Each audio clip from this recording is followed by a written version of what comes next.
iconic. Absolutely iconic. I think the 86 one came across my Instagram feed the other day, and there was a moment where the Shark, Norman, is just taking the deepest breath on 18 before his approach shot. And you could tell, man, that there's nothing like that tournament. You're incredible at what you do, Jim. And that's why you get asked to do all these things. And that's why people remember you and have such affection for you, because you're remarkable. You're the best play-by-play person in this generation. I was thinking about this at the Easter service this week. You do at times, no matter who you are, particularly when you're a performer, and you guys are performers, you have all kinds of things that can work against you. You know that. You have doubters.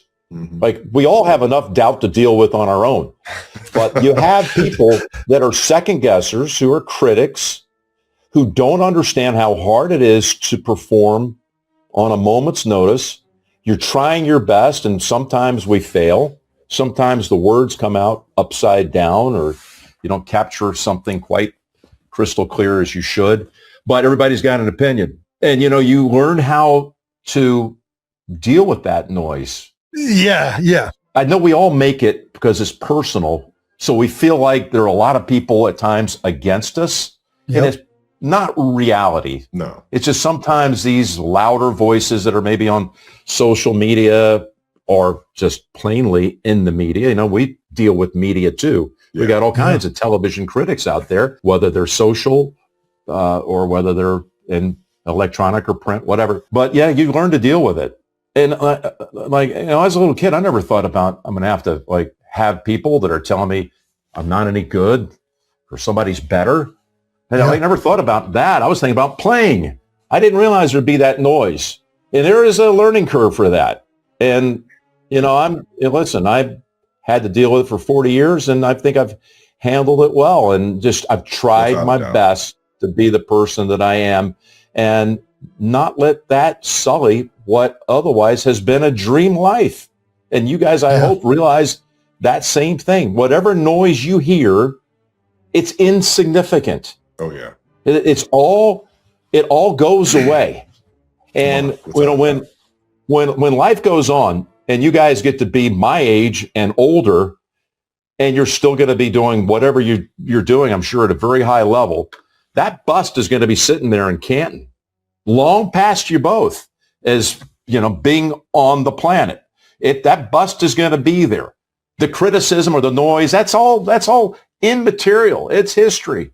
You built a life in other realms too. Your families. Look what you've done to make your family proud. I get the biggest rise out of seeing how much your parents enjoy what you both are doing and how you both have supported one another. That's where I'm coming from. I appreciate that. Family to me, it's everything. I was playing a video the other day. My kids were young, and I'm way off on a tangent here. I love it, though. I love it. We're so like that. Yeah, please keep going. Yeah. I was telling my kids about something. It was from 4 years ago, and I was 3 years ago. And I said, family is love, and love is family. And if you're surrounded, you understand the world is like that, and I think you guys do. I mean, I see it from the outside. I see that love in your own circles. Oh, yeah. Yes. Jason, the amazing life that you and your family have built, Travis, what you're building, and starting right there with your mom and dad and what you've done to make Cleveland, and specifically Cleveland Heights, proud. That love, man, that nurturing got you to where you are. I had the same thing. It's the best. Hello, friends.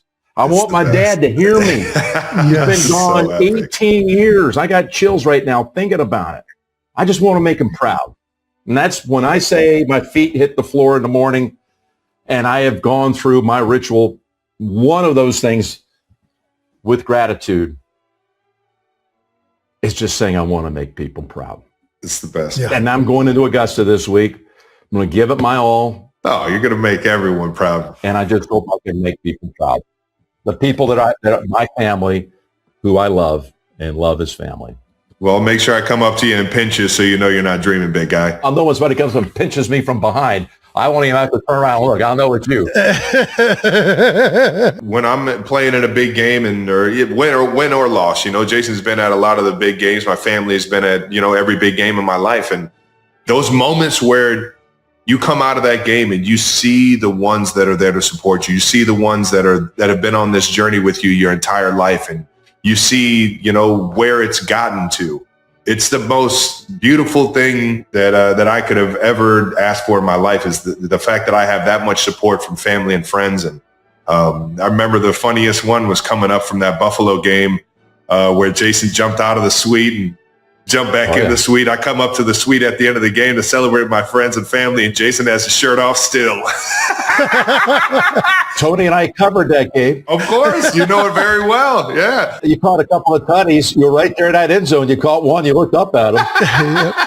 But knowing you got that much support and you make your family and your loved ones that happy when you're playing, and they get that much excitement out of seeing you doing what you love the most, it's the best, man. And I hear you on that, man. The gratitude and getting to be able to do what we love and all that makes it all worth it, man. The odds for what you guys have accomplished, that gets back to that whole pinch me thing, but the odds of even being able to make it to the NFL.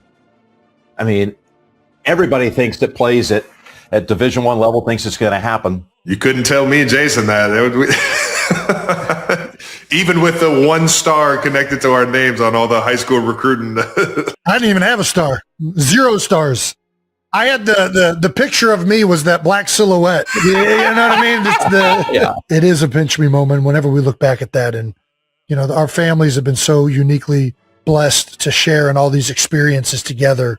And then to make other families along the way and all the friends, and not like anything else. Like you always accomplish things through the help and guidance with other people. And the teams we've been on, the coaches we've had along the way. You mentioned something earlier, Jim, about people infusing belief.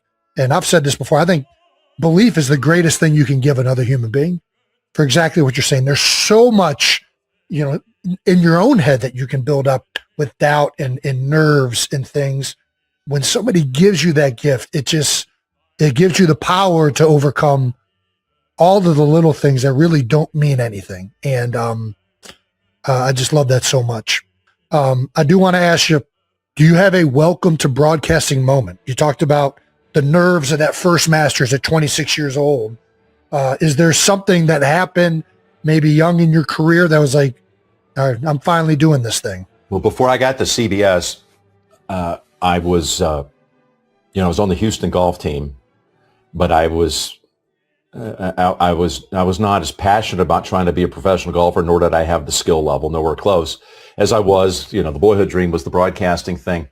But I started working in the business when I was 20 for the CBS affiliate in Houston, the 4th largest market in the country. I was the weekend fill-in sports anchor, but it amounted to a lot of anchoring the sports broadcast on the 10 or 11 o'clock news, whichever time zone you're in, you know what I'm talking about. And I was still living in the dorms. And so I was still living with all my golf guys I mentioned before. And that was, I knew that I was, as far as where I am with my age group, being on a CBS station at 20 while you're still in college was rare. I was very fortunate. But then upon graduation, I got an opportunity to be hired by the CBS affiliate in Salt Lake City at KSL.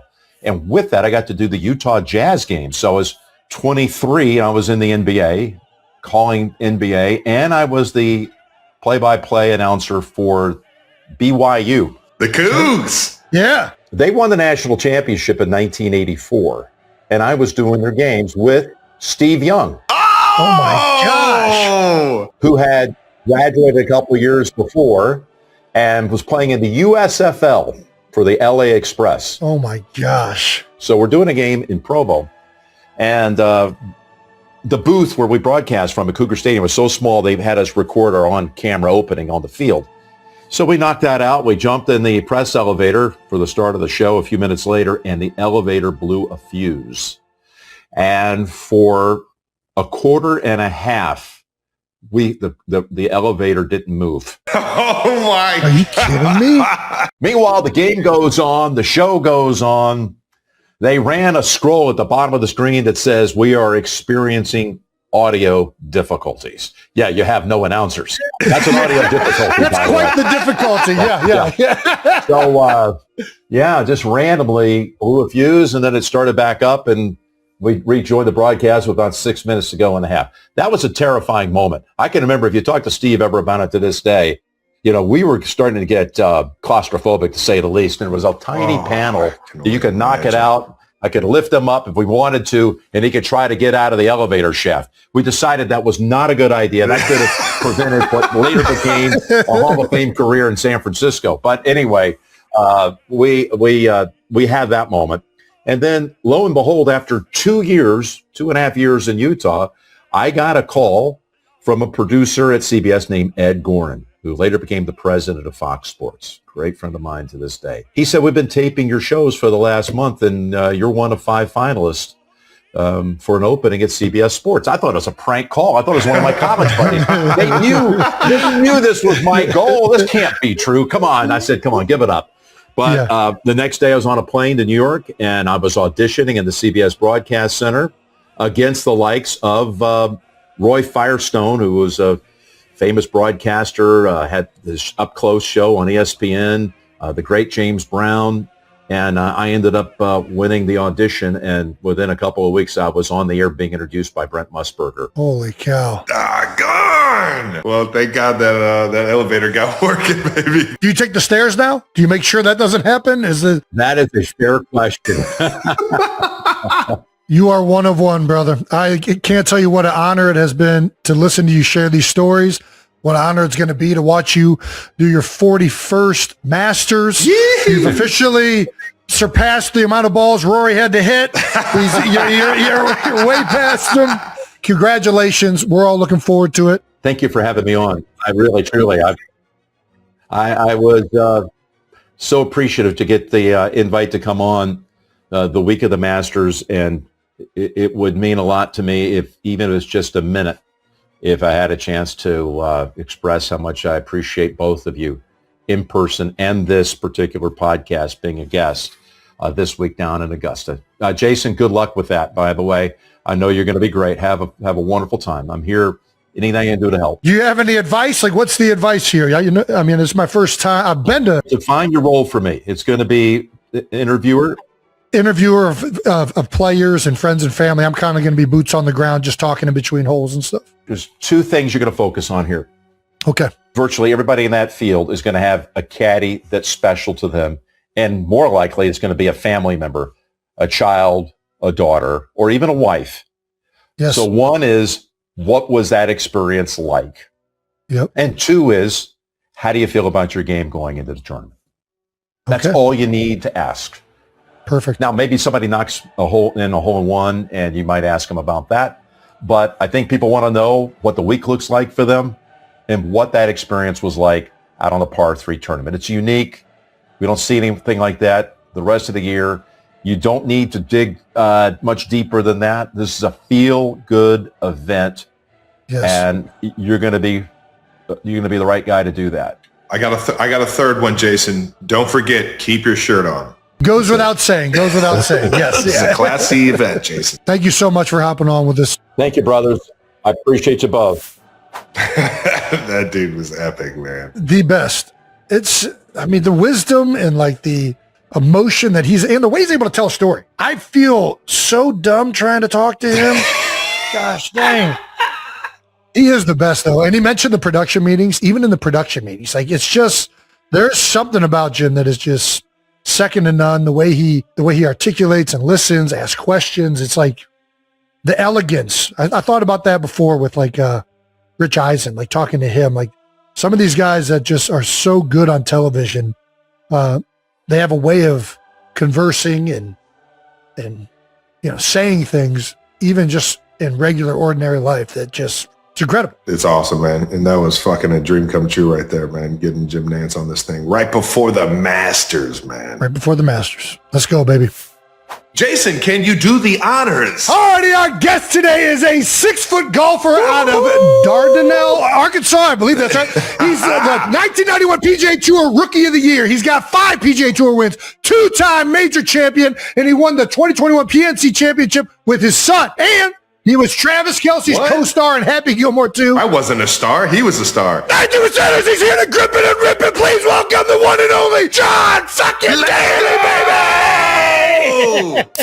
John, how we doing, brother? Let's fucking go. As he cracks one, man. Oh, man. Look, where's the cold boy at? I can't find one. Oh, that's what I love right there, man. Hell yeah, brother. How we doing? Doing great. How you guys doing? Living the dream, baby. Doing good, getting fired up. Yeah. Living the dream. Trav was golfing this past week. We're getting geared up for the Masters. I'm sure you are as well. Where are you at right now? You're in your RV? Me and Anna, my girl, we left Sunday night from Upland, California, and we're just outside of Tallahassee. We're almost home in Clearwater. Oh, nice, that's man. Awesome. Nothing wrong with a little like road trip, man. God, I haven't been on one of those in a while, man. Fucking love it, man. I was just up in Bandon Dunes, actually, up in Oregon, not necessarily Northern Cal, but up in Oregon, man. And that's a little bit of a different place, man. The views out there are insane. But I'm not going to lie, I'm a bougie golfer now, man. I don't like to walk that much. I don't love walking that much. And that's a hell of a terrain too. So that was a fucking workout, man. That's why I got ADA. My body's too screwed up to freaking walk anymore. So I'm going to enjoy the game ring of golf carts. That's what I'm saying. They got to get some fucking golf carts out there, man. Well, we got the Masters this cup. This is amazing. I love it. The Masters coming up. You got to come see me at Augusta. I'll be at the restaurant and bar called Top Dog. Ooh, Top Dog. Selling merchandise. I'd love to stop by. Oh man, I can't wait to have a beer with you over there. Fill you guys up some merch. We'll drink some John Daly Good Boys. Smoke some John Daly cigars. I'll cook you deal with some John Daly Mama Lou Spice. So here we go. Lit on my fries. Does sound like a good time right there. Sign me up, man. Variant on that. We'll definitely stop by. We're all going to Augusta. What makes this tournament so special in your eyes, John? Well, it's the only major that never leaves home. It stays in the same spot every year. The other 3 move around, and it's Augusta.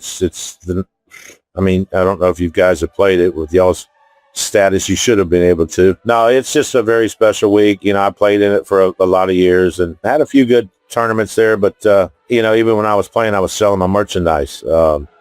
It just gives me a chance to see the fans, have a few cocktails, sell some shit, and have a good time. What do you...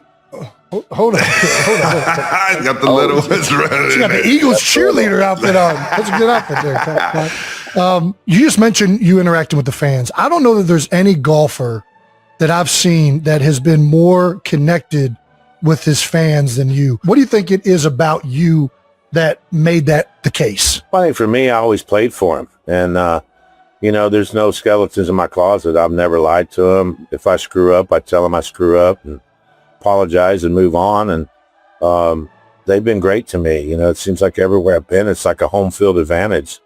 With you guys, playing for the Eagles and that boy there, new 3-year contract for the Chiefs. All right now. Great fans. But your Eagles, man, when you guys are down a little bit, I've never seen fans. They'll let you know.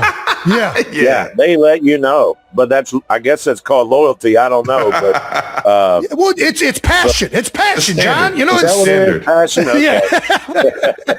You think you take that grip it and rip it philosophy into life too?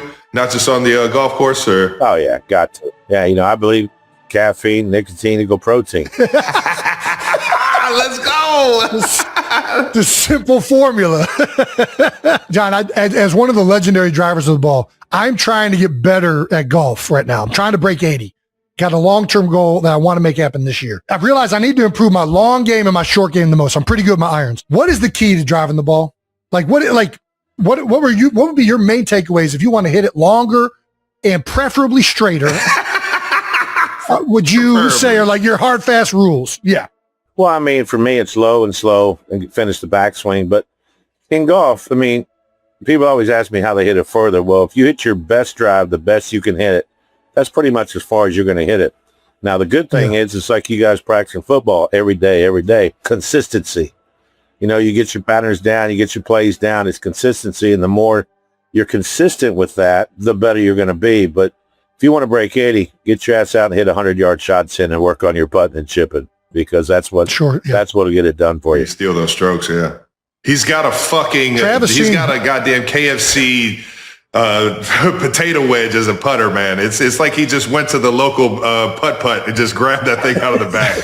He's got to get up to modern day, man. I don't know what he's doing with his putter. You know those old bullseye putters? That's what I got. I got a bullseye. Well, those are really good for fast greens, but I don't know what greens you putt on, but you need to probably get a heavier putter, like a big, like a Bentonardi or something like that, a real heavy putter. That'll help you short stroke and make a lot I'm Okay, that's a good tip. I'm going to take that one. I'm already on it, Trav. No chance. This guy's fucking trash. Yeah, baby. Johnny D, I'm going to take you back to 91, man, when you won the PGA championship. I just wanted to ask, man, you were the 9th alternate going in it to win the whole thing. Is that correct? Yeah. Man, that's crazy. Did you know going into that tournament that you were going to have like a really good chance of winning, or were you just kind of like happy to be there? What was the mindset going into that one? Well, I was just happy to get in. And, back then I made 162 grand. I kept my card for 92. You make 162 grand on PGA Tour, you're working in a grocery store somewhere selling groceries. But I had a pretty decent year. The golf course just fit my eye. I could fly all the trouble, and the reason I got in, Nick Price, Sue had the baby, and I got in last. And but anyway, he asked me if Squeak could caddy for him. I said, hell yeah, I'd love for Squeak to caddy for me. And that's awesome. Squeaky did a hell of a job. It was a blur because I didn't get a practice round. We just went in first round, second, third, fourth. That's so crazy. That is wild. Oh my god. Grip it and rip it, baby. What else do you need to do? Jason, you're worried about trying to fucking hit your drive straight. Just fucking hit it. At what point did you know you were going to be a legit professional golfer? Like, when did you start playing? And at what point was it like, oh man, I'm pretty damn good at this? Started when I was 4. I'm probably around 16 years old. I just said, this is what I want to do. I'm fat. I'm flat-footed. I can't run. So football, basketball's out. I was a pretty good pitcher.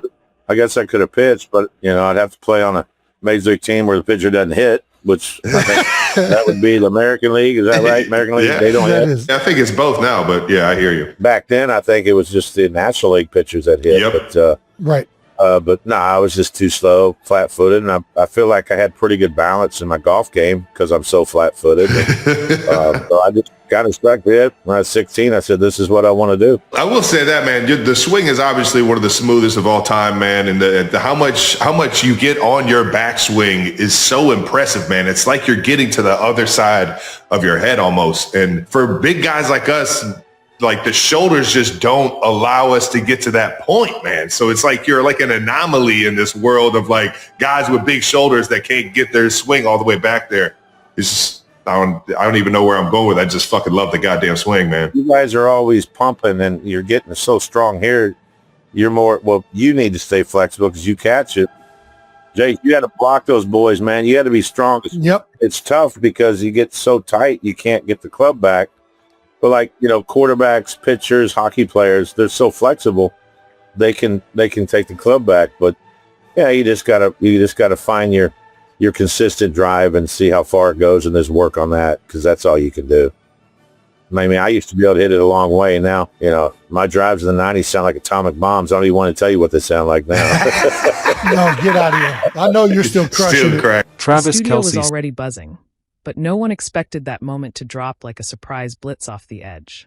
1 second it felt like a relaxed podcast conversation. The next, everything reportedly shifted when made a bold revelation about his future with. The wedding location is set for New York City. Jason Kelce, known for his larger-than-life reactions and unfiltered honesty, was left visibly stunned. The usually animated former NFL star sat in disbelief as Travis laid out the reasoning behind the decision, turning what sounded like casual banter into headline fuel. Even in a room full of stories, this one landed differently. Travis reportedly explained that New York wasn't chosen for spectacle, but for sentiment. It's where key chapters of their relationship quietly unfolded, away from stadium lights and screaming crowds. A city that mirrors their story. Fast, chaotic, iconic, but unexpectedly intimate in its corners.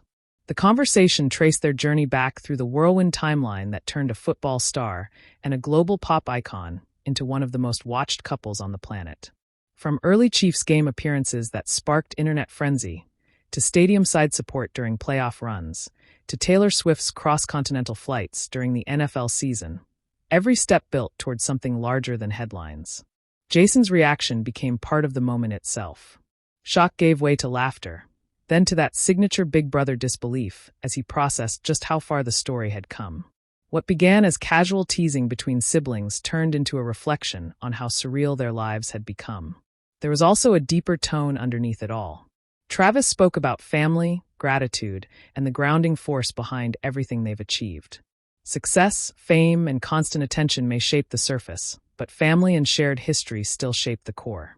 By the end of the segment, what stood out wasn't just the announcement, but the feeling behind it. A life built in public, choosing something deeply personal. And for Jason Kelce, still shaking off the shock, it was another reminder that in this story, even the biggest plays don't always come on the field.